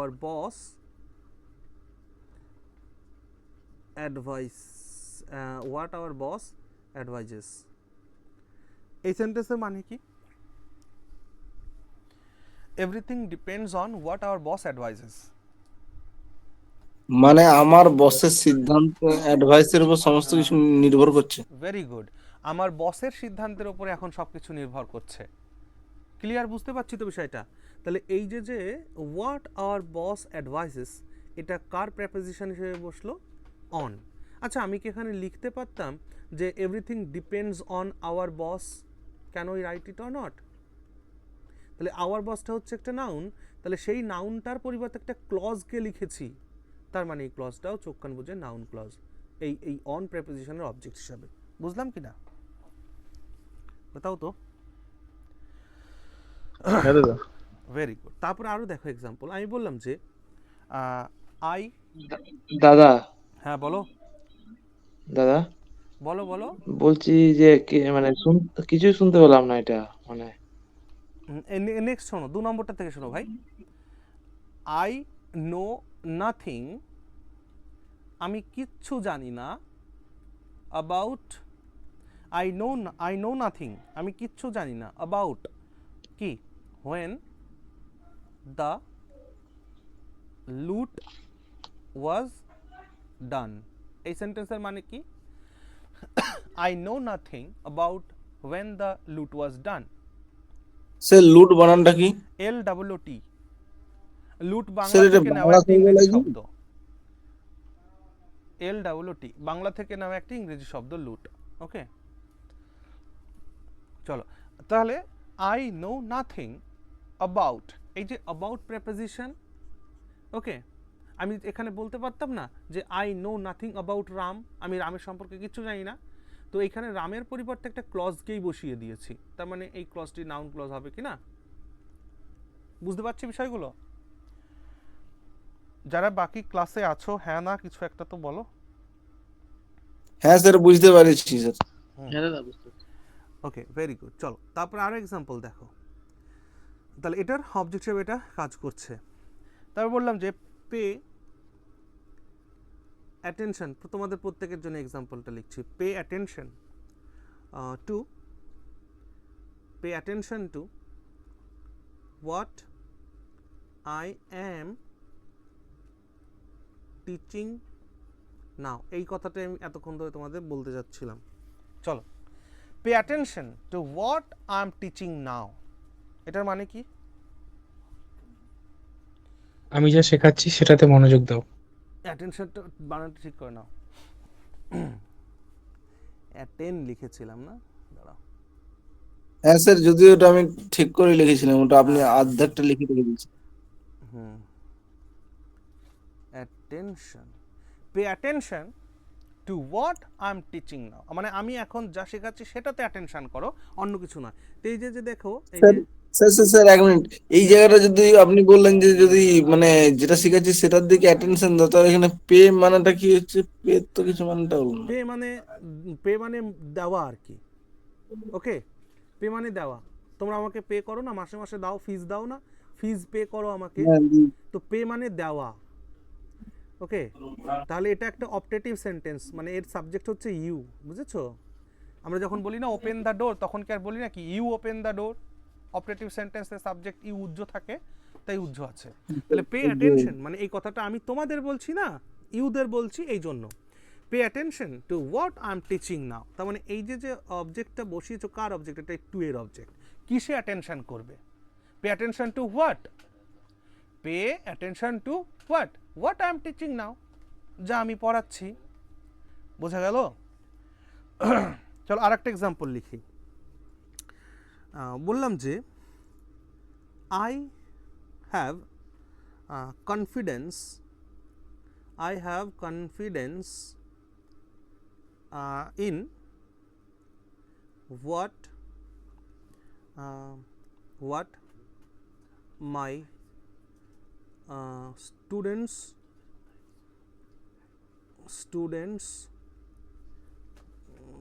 do। এর মানে কি? I have confidence in what my students do। আমার হ্যাঁ স্যার, বলবো। বলো বলো। মানে আমার কনফিডেন্স আছে আমার ছাত্ররা এটা করবে। না, হলো না। বলো, কে বলবে? আমার শিক্ষক ছাত্রটা যেটা করছে বা যেটা করে তার প্রতি আমার বিশ্বাস রয়েছে। একদমই তাই। আই হ্যাভ কনফিডেন্স ইন, আমার কিসে কনফিডেন্স আছে? হোয়াট মাই স্টুডেন্টস ডু, যা আমার ছাত্ররা করে। মানে আমার ছাত্ররা এমন কোনো কাজ করে না যা আমি মানে আমার কনফিডেন্সে থাকে না। ওকে, মানে তোমরা যেটা করো সেটা আমার কনফিডেন্স আছে যে হ্যাঁ এরা যা করছে ঠিক করছে, এরকম একটা ব্যাপার। তো I have confidence in what my students do, আমার ছাত্ররা যা করে। তাহলে এটা কার প্রেপোজিশন? ইন এর, সরি, ইন প্রেপোজিশনের অবজেক্ট এটা। তাহলে বুঝতে পারছি যে অবজেক্টের প্রেপোজিশনে, সরি, প্রেপোজিশনের অবজেক্টে নাউন বসে, তো নাউনের জায়গায় নাউন ক্লজ বসিয়ে দিয়েছে, হয়ে গেল। বোঝা গেছে? চলো তারপর নেক্সট পজিশন বলো। হ্যাঁ,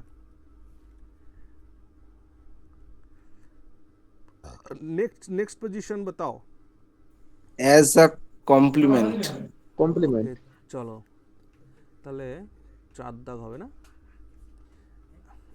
তাহলে আমরা দুটো কমপ্লিমেন্ট বলেছিলাম, সাবজেক্ট কমপ্লিমেন্ট আর অবজেক্ট কমপ্লিমেন্ট। তো আগে সাবজেক্ট কমপ্লিমেন্টটা দেখি। ওকে, চলো আমি বললাম তাহলে 4 নম্বরে লেখো যে as subject complement, as subject complement, subject complement হিসাবে। চলো সাবজেক্ট কমপ্লিমেন্ট মানে কি দেখো, মনে রাখবে যে সাবজেক্ট কমপ্লিমেন্টটা না সবসময় বি ভার্বের পরে বসে, ঠিক আছে? যখন বি ভার্ব এই বাড়িতে কি, না না না না, অনেকদিন তো করা হয় না, না।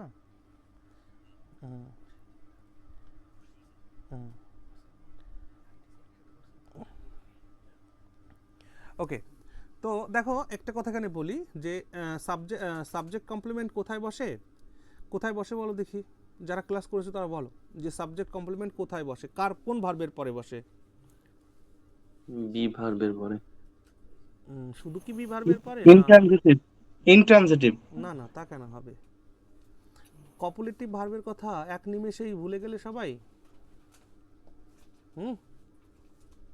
আজকেই দেখছিলাম ক্লাসটা। কপুলেটিভ ভার্ব, ওকে, মনে রাখবে যে সাবজেক্ট কমপ্লিমেন্ট কপুলেটিভ ভার্বের পরে বসে। তো এখন কপুলেটিভ ভার্ব বলতে গেলে আবার অনেক সময় চলে যাবে, তো আপাতত দৃষ্টিতে তোমরা এটা মনে রাখো যে বি ভার্ব হচ্ছে একটা কপুলেটিভ ভার্ব, হ্যাঁ, তো বি ভার্বের পরে বসে, এরকম করে মনে রাখতে পারো, বি ভার্বের পরে বসে, তাহলে সাবজেক্ট কমপ্লিমেন্ট বি ভার্বের পরে বসে, অ্যাম, ইজ, আর, ওয়াজ, ওয়্যার এগুলোর পরে বসে, ঠিক আছে? আচ্ছা খেয়াল করো, বললাম যে মনে করো যে তুমি তোমার গার্লফ্রেন্ডের জন্য এই কথাটি বলছো যে my belief is that, my belief is that she loves me a lot, she loves me a lot, okay? এটার মানে কি? আমার বিশ্বাস যে সে আমাকে অনেক ভালোবাসে। হ্যাঁ, আমার বিশ্বাস যে সে আমাকে অনেক ভালোবাসে। তো এইখানে খেয়াল করো, my belief that she loves me a lot, এই দুটো জিনিস এক না আলাদা? সেম সেম না? মানে আমার বিলিফটা কি?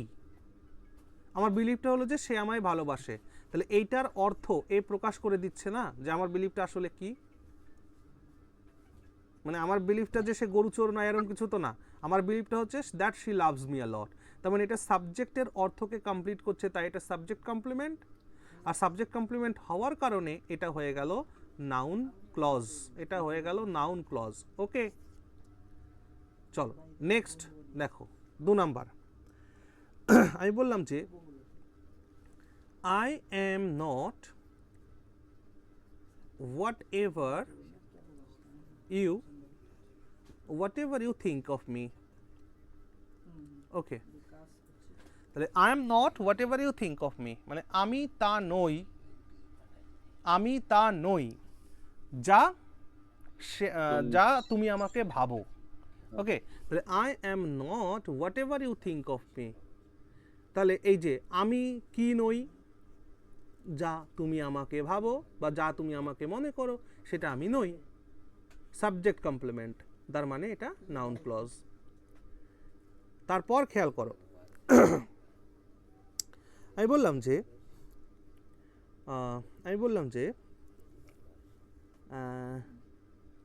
his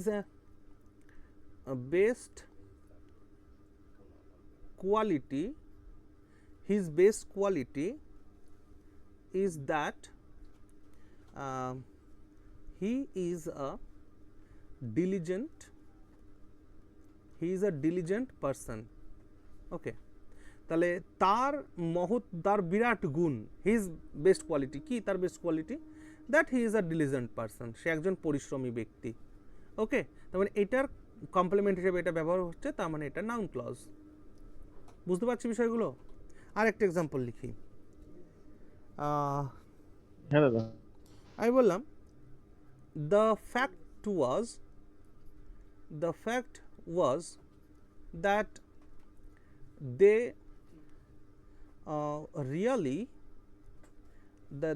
really fooled us, okay? এর মানে কি? the fact was that they really fooled us, তার মানে আসলে ঘটনাটা হলো এই যে তারা সত্যি সত্যি আমাদেরকে বোকা বানিয়েছিল, ওকে? তাহলে এই যে ফ্যাক্টটা কি, এই ফ্যাক্টের অর্থটাকে কমপ্লিট করছে আমাদের এই ক্লজটি, যার কারণে এটা সাবজেক্টের পজিশনে আছে, সাবজেক্টের অর্থকে কমপ্লিট করছে, তাই এটা সাবজেক্ট কমপ্লিমেন্ট, আর তার দরুন এটা নাউন ক্লজ। বুঝতে পারছি বিষয়গুলো?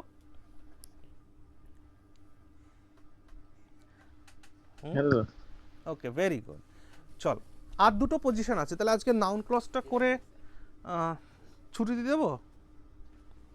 হ্যাঁ দাদা। সেটাই, চল দুটো পজিশনকে করি, তারপর নেক্সট ডে আমরা অ্যাডজেক্টিভ ক্লজ আর অ্যাডভার্বিয়াল ক্লজ দুটোকে একসাথে করব। আচ্ছা চলো, আজকে আবার বাড়িতে আমার ফ্রেন্ডসরা এসছে, বুঝেছো? ওই জন্যই তাড়াতাড়ি ছুটি দিচ্ছি, নাহলে আমি আজকে অ্যাডজেক্টিভ ক্লজটাকেও করিয়ে দিতাম। নেক্সট পজিশন, যদি কখনো সময় হয়, মানে যদি পাঞ্চুয়েশনের প্রতি একটা ক্লাস করাতেন পরে। হ্যাঁ ঠিক আছে ভাই, পাংচুয়েশনও করব। চলো, তো আর নেক্সট পজিশনটা কি বলো? সাবজেক্ট কমপ্লিমেন্ট করো। আচ্ছা অবজেক্ট কমপ্লিমেন্ট বাকি আছে, দেখো অ্যাজ আ অবজেক্ট কমপ্লিমেন্ট। দেখো অবজেক্ট কমপ্লিমেন্টের বহুল প্রচলন যে রয়েছে তেমন নেই, কিন্তু এর প্রচলন আছে, এটা আমাদের জানা দরকার। কেমন জানা দরকার? কেন? গ্রামার জানতে হলে আমাকে সবটাই জানতে হবে, না হলে তো পরে বুঝতে পারবো না, আইডেন্টিফাই করতে পারবো না। ধরো আমরা যদি টিচার হই, আমরা যদি কোথাও পড়াই, এমন কোনো একটা সেন্টেন্স আমাদের চোখের সামনে আসলো, ছেলেরা আমাকে জিজ্ঞেস করলো যে স্যার এটা তাহলে কোন ক্লজের মধ্যে পড়বে, সেইটা যদি আমরা আইডেন্টিফাই না করতে পারি তাহলে এটা আমাদের কাছে লজ্জার। এই জন্য প্রত্যেকটা জায়গাটা আমি তোমাদেরকে জানিয়ে দিচ্ছি, বলে দিচ্ছি, ওকে? খেয়াল করবে। অবজেক্টের কমপ্লিমেন্ট আবার কি সেটা খেয়াল করো। আমি এটাকে ভেঙে বোঝাই।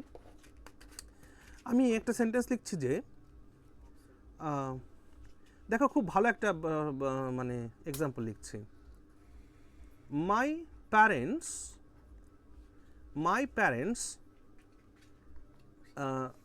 Named me. মাই প্যারেন্টস নেমড মি, এটা বলে ফুল স্টপ দেওয়া যেত, তাই না বলো? মাই প্যারেন্টস নেমড মি, এটার মানে কি? আমার বাবা মা আমাকে নামকরণ করেছে। হ্যাঁ, আমার বাবা মা আমাকে নামকরণ করেছিল বা আমাকে নাম দিয়েছিল, তাই তো?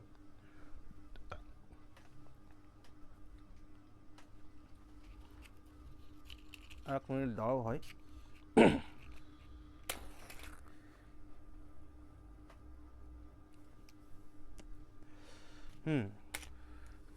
মাই প্যারেন্টস নেমড মি, এটাতে বুঝতে পারলে যে আমার বাবা মা আমাকে নামকরণ করেছিল বা আমাকে নাম দিয়েছিল। আচ্ছা, এইটা বলার পরে শ্রোতার মনের মধ্যে প্রশ্ন উঠবে না যে ভাই তোর বাবা মা তোকে নাম দিয়েছিল, কি নাম দিয়েছিল? প্রশ্ন উঠবে কিনা বলো একটু আমায়। হ্যাঁ স্যার। তাহলে যদি প্রশ্ন ওঠে তাহলে আমার এই বাক্যটাকে কমপ্লিট হলো না, না? নিশ্চিতরূপে কিছু একটা খামতি রয়েছে, তাই জন্য তো প্রশ্নটা আসছে। তাহলে দেখো তো খামতিটা মেটে কিনা। মাই প্যারেন্টস নেমড মি অমিত, এই যে অমিত কথাটি বললাম, এটা কার অর্থকে কমপ্লিট করে দিল? মাই প্যারেন্টসের, নেমডের, না মি এর? নেমডের। মি। নেমড তো আমাকে দিয়েছিল, অবজেক্ট হয়ে গেল, তাহলে মিটা এখানে অবজেক্ট ছিল না? তাহলে অবজেক্টের অর্থকে যে কমপ্লিট করে তাকে তুমি কি বলবে ভাইয়া মেরে? হ্যাঁ, অবজেক্ট কমপ্লিমেন্ট। বুঝতে পেরেছো কিনা একবার বলো দেখি। হ্যাঁ দাদা বুঝতে পারছি। যেমন আরেকটা এক্সাম্পল দেখো, we call Subhash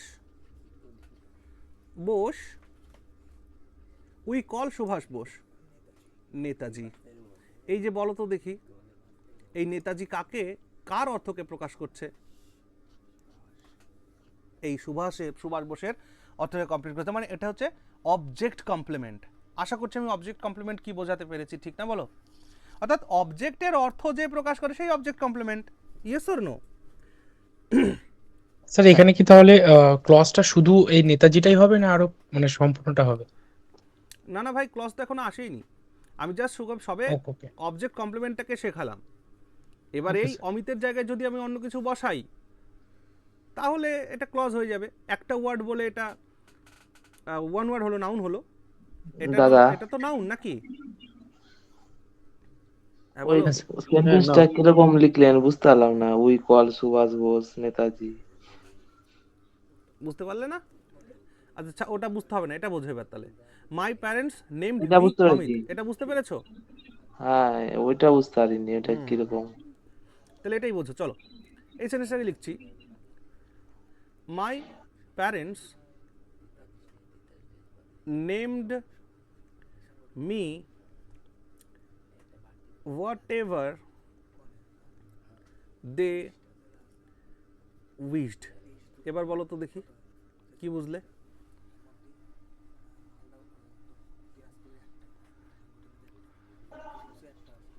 my parents named me whatever they wished, কি বুঝলে? এই যে হোয়াট এভার দে উইশড, এটা কার অর্থকে কমপ্লিট করলো? মি। মেয়ের অর্থকে কমপ্লিট করলো। বুঝতে পেরেছো? তাহলে এটা হয়ে যাবে অবজেক্ট কমপ্লিমেন্ট। আর অবজেক্ট কমপ্লিমেন্টের প্লেসে কি বসাতে হয়? নাউন বসাতে হয়। তাহলে এটা বাই ডিফল্ট কি হয়ে গেল? Noun clause. আশা করছি শিখতে পারছি। আবার ধরো আমাদের প্রিয়জন আমাদেরকে বিভিন্ন নামে ডাকে, তাই না? সোনা, বাবু, হেনা তেনা, এই সমস্ত আছে তো। তো সেই ক্ষেত্রে মনে করো যে তোমার গার্লফ্রেন্ড জিজ্ঞেস করলো, এই তোমায় আমি কি নামে ডাকবো? তখন তুমি বললে তাকে যে you may call me whatever you want. তাহলে এই যে হোয়াট এভার ইউ ওয়ান্ট এটা কার অর্থকে কমপ্লিট করলো? মি এর অর্থকে। তার মানে এটা একটা অবজেক্ট কমপ্লিমেন্ট, আর সেই ধরুন এটা নাউন ক্লজ। ক্লিয়ার ভাই?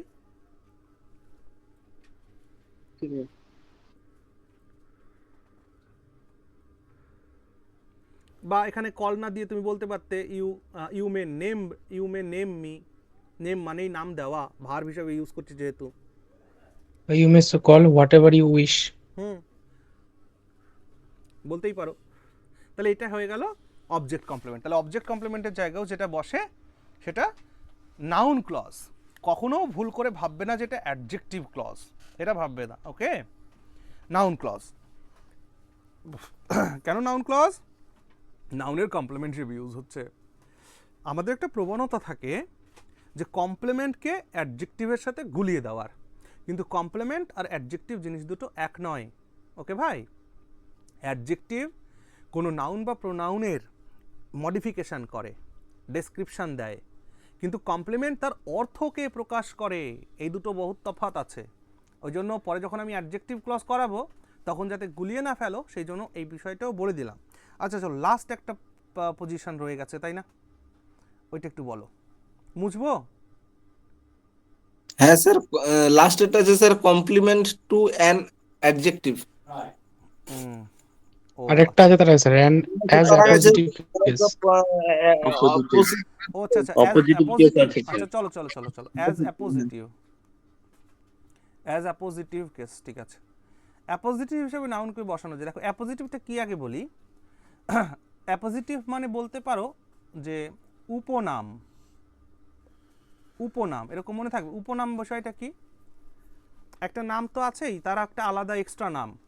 মানে আমি একটা সহজ এক্সাম্পল দিচ্ছি। Ram killed Dasharath, sorry Ram killed Ravan.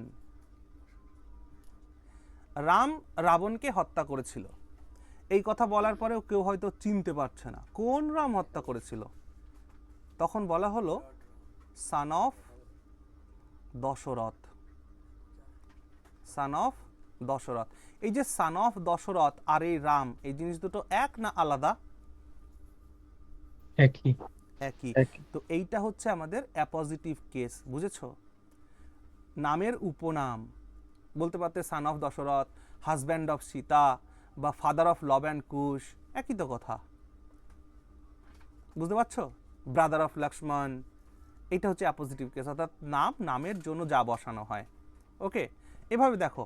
মনে করো পাড়ার মধ্যে দেখবা আমাদের বিখ্যাত কিছু ব্যক্তি থাকে না, ধরো তিনি কোনো স্কুলের হেডমাস্টার ছিলেন, বা কোনো পুলিশ অফিসার ছিলেন, বা কোনো রিটায়ার্ড আইপিএস আইএস অফিসার ছিলেন। তাদের যখন মঞ্চে ডাকা হয় তখন কিভাবে বলা হয় যে রামবাবু। এবার রামবাবু বলার পরে হয়তো কেউ চিনতে পারে না, তাই তার আরেকটা উপনামও জুড়ে দেওয়া হয়। কি? The principal is on stage. Okay, তাহলে এখানে দেখো রামবাবু কে? দ্য প্রিন্সিপাল, মানে রামবাবু যিনি, প্রিন্সিপাল তিনি, একই ব্যাপার। ওকে, এইটাকে বলা হয় অ্যাপোজিটিভ কেস। অর্থাৎ একটা নামের জন্য যে নামগুলোকে আমরা ইউজ করি, তার মানে যদি আমি বলতে চাই যে Rambabu equal to the principal, হ্যাঁ ঠিক কথা। Rambabu equal to the son of Ram equal to the son of Dasharath, ঠিক কথা। এটাই একই জিনিস, বুঝতে পারছো?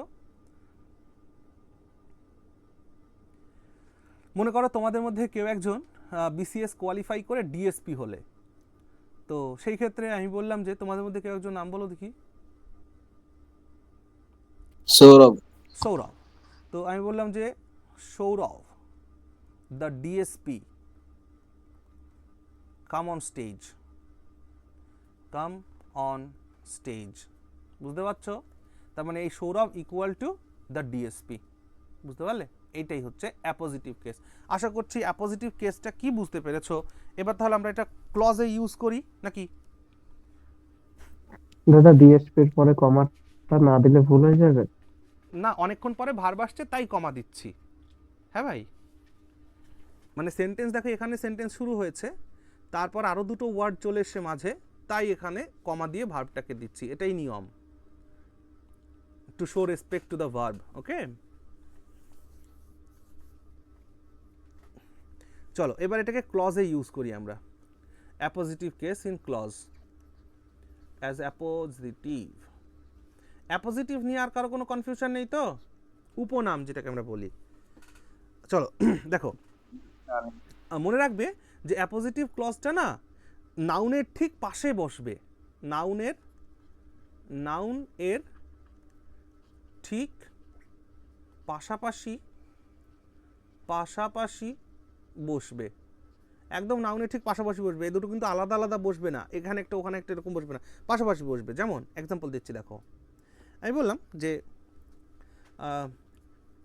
our hope that he will pass the exam proved false বা ট্রু, যাই হোক লিখতে পারতে, ফলস লিখি। কি হলো এখানে ব্যাপারটা?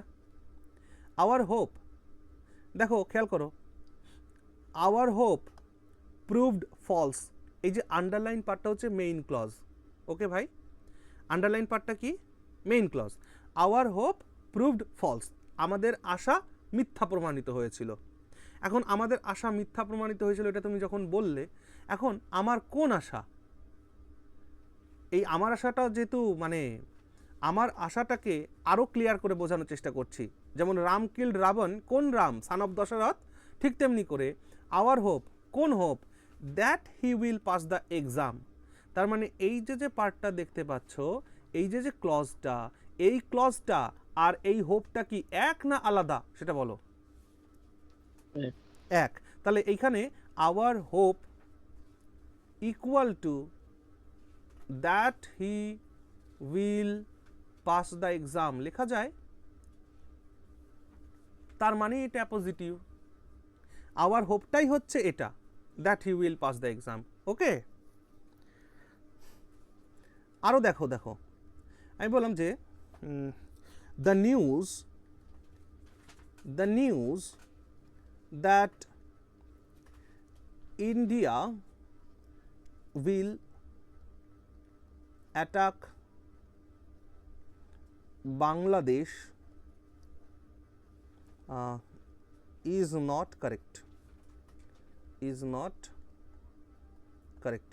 দেখো the news is not correct, এটা হচ্ছে মেইন ক্লজ, যে সংবাদটি সঠিক নয়।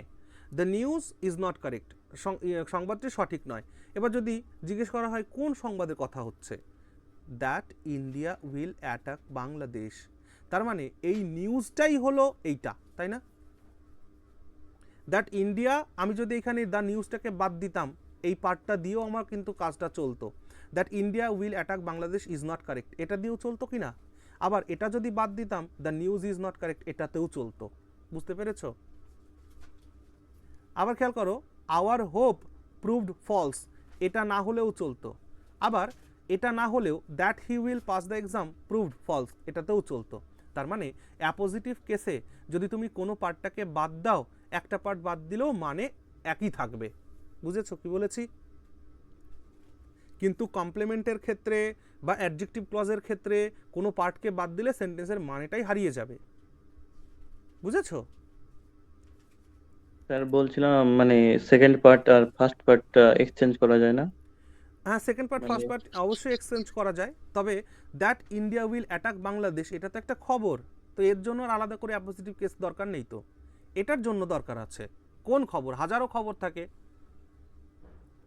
তার মধ্যে থেকে স্পেসিফিক কোন খবরটার কথা বলা হচ্ছে, that India will attack Bangladesh, এই খবরটার কথা বলা হচ্ছে, সেটা সঠিক নয়। বুঝেছো ভাই? বসানো তো যেতেই পারে, কিন্তু আমাকে বুঝতে হবে আমি কি লিখতে চাচ্ছি বা কি বোঝাতে চাচ্ছি, কি বলতে চাচ্ছি। ওকে দাদা, হ্যাঁ দাদা বলো। আমি একটা কোশ্চেন করছি, এটা বোকামো কোশ্চেন কিনা না বুঝতে তুমি পারছি করতে না। থাকো, আমি যদি যে তোমাকে মনে করো যে তোমার কোশ্চেন শুনে আমি রেগে যাচ্ছি, বেশি কথা বলছি, তাও কোশ্চেন করা বন্ধ করো না, ঠিক আছে? হতে পারে যে আমি তো একটা জিনিস বোঝাচ্ছি, তুমি অন্য কোনো কিছু জিজ্ঞেস করছো, আমি হয়তো রেগে যাচ্ছি। তার মানে এই নয় যে আমি তোমাকে প্রশ্ন করতে বারণ করছি, তা নয়। বলো বলো, প্রশ্ন তো করো। বলছিলাম যে ওই অ্যাডজেক্টিভ যে পড়েছিলাম, হুম হুম নাউন সম্বন্ধে একটা বিশেষ গুণ দিবে। হুম হুম তো এই যে আপনি যেমন লিখালেন যে hmm Ram some hmm of hmm son of Dasharath, তো হুম। এটা তো নাউন সম্বন্ধে মানে বিশেষ একটা বলছে, তো এটা অ্যাডজেক্টিভ কেন হচ্ছে না এটাই? না, এটা অ্যাডজেক্টিভ হয় না, এটা অ্যাপোজিটিভ কেস হয়। ঠিক আছে, মানে না, না উপনাম তো বলেই দিলাম। অ্যাপোজিটিভ মানে হচ্ছে উপনাম, একটা নামকে বোঝানোর জন্য তার এক্সট্রা কোনো নাম আছে কিনা সেটা, গুণাবলী তো নয় ভাই আমার। ও এই যে আওয়ার হোপ আচ্ছা। That he will pass the exam, এই that he will pass the exam, এইটা কি এই হোপকে কখনো ডেসক্রাইব করছে বা মডিফাই করছে? করছে না তো। এই হোপটাই না, এটা। আবার একটাই। The news that India will attack Bangladesh, এই ইন্ডিয়া উইল অ্যাটাক বাংলাদেশ এই কথাটি কি নিউজকে ডেসক্রাইব করছে? না তো, নিউজটাই এটা। আচ্ছা আচ্ছা। বুঝেছো ভাইয়া? হুম। আচ্ছা, লাস্ট একটা এবার এক্সাম্পল বুঝতে পারলাম। দিয়ে আমি দুটো জিনিসকে ভালো করে বোঝানোর চেষ্টা করছি, খেয়াল করো। চলো, আমি বুঝতে পেরেছি অ্যাডজেক্টিভ ক্লজ আর এটার মধ্যে একটু তফাৎ হচ্ছে, তো ভালো করে খেয়াল করো। আমি দুটো এক্সাম্পল লিখব, 1 আর 2, এখানেই শেষ করে দিব আজকে। হ্যাঁ, আচ্ছা চলো। আমি বললাম যে his statement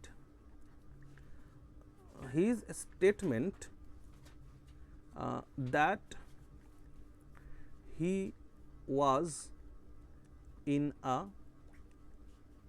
restaurant is not correct. ওকে, খেয়াল করবে, his statement is not correct, তার বক্তব্যটি সঠিক নয়। কি বক্তব্য? That he was in a restaurant, তার মানে তার স্টেটমেন্টটাই ছিল এটা, যে that he was in restaurant, এটাই ছিল তার বক্তব্য। তার মানে এটাও যা এটাও তাই, এটা অ্যাপোজিটিভ ক্লজ, নাও অ্যাপোজিটিভ কেস নাউন ক্লজ। দ্বিতীয় বাক্য খেয়াল করো, আমি বললাম যে his statement that he told the police is not correct, is not correct. খেয়াল করবা, his statement is not correct, এটা মেইন ক্লজ। কোন বক্তব্য? যেটি সে পুলিশকে বলেছিল। অর্থাৎ দেখো, এই কথাটার মাধ্যমে তুমি এইটাকে ডেসক্রাইব করছো, বুঝেছো? স্টেটমেন্টকে ডেসক্রাইব করছো, তাহলে এটা হয়ে গেল অ্যাডজেক্টিভ ক্লজ। এবার যদি বলো না না না, কেমন করে হয়, তাহলে আমি বলছি হিজ স্টেটমেন্টকে বাদ দিয়ে that he told the police is not correct, এমনটা বললে অর্থ চেঞ্জ হয়ে যাবে, মানে চেঞ্জ হয়ে যাবে। এই জায়গাটা কি তোমরা ধরতে পারছো? সত্যি করে বলো, যদি না পারো তাহলে আমি এখানে শেষ করব, লাস্টে আরেকবার আগামী দিন আরেকবার বলবো। আরেকবার। স্যার বুঝতে পারছি না, স্যার বুঝতে পারছি নাই। ওকে, ঠিক আছে, ছেড়ে দাও।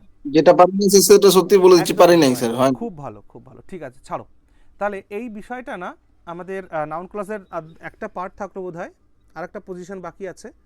এই অ্যাপোজিটিভ পজিশনটা, ওই পজিশনটা, অ্যান্ড দেন তারপর আমরা next day adjective clause, adverbial clause পড়বো। ওকে, তাহলে আজকে এখানে শেষ করে দিই। হ্যাঁ, কবে নেক্সট দিন কবে ক্লাস? আমি এটা গ্রুপে জানিয়ে দেবো ভাই।